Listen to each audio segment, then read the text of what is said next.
Sud Radio, c'est votre avenir, le sujet du jour. Alexandre, aujourd'hui on s'intéresse à la lévitation. Ça existe vraiment ?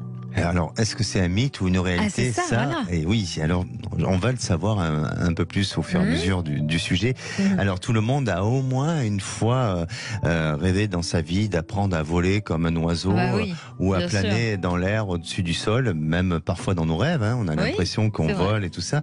Dans les temps anciens, ceux qui arrivaient justement à être en lévitation, on les appelait des saints ou des sorciers, sans parler des illusionnistes, puisque nous connaissons tous ces shows souvent qu'ils font en lévitation et dans leur spectacle, mais là ils sont aidés et appuyés par des supports. Voilà, exactement. Mais la vraie lévitation, c'est cette capacité de rester dans les airs en surmontant l'attraction sans aucun dispositif et donc vous savez qu'il y a quand même certains scientifiques qui ont expérimenté ce sujet-là et ils ont réussi à déterminer ce qu'est la supraconductivité. Supraconductivité. Exactement. Alors, c'est tout simplement par l'énergie de notre corps physique qui est constamment en contact avec des champs énergétiques de la Terre et de la force d'attraction qui l'emporte. Alors, il est prouvé que la force gravitationnelle est comparée à la force de la flottabilité et pouvant se faire à un demi-mètre du sol. À cette distance, souvent les yogis et les fakirs peuvent y arriver.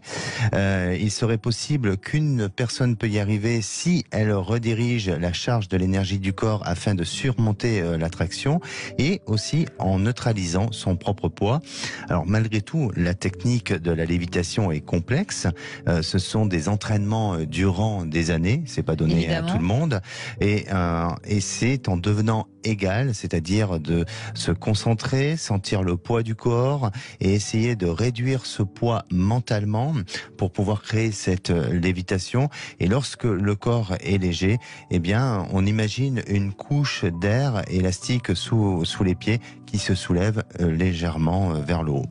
Alors c'est une question de mouvement à effectuer pour sentir cette apesanteur et faire véhiculer le mouvement de la lévitation. Et les maîtres les plus célèbres de la lévitation sont les yogis ou les fakirs.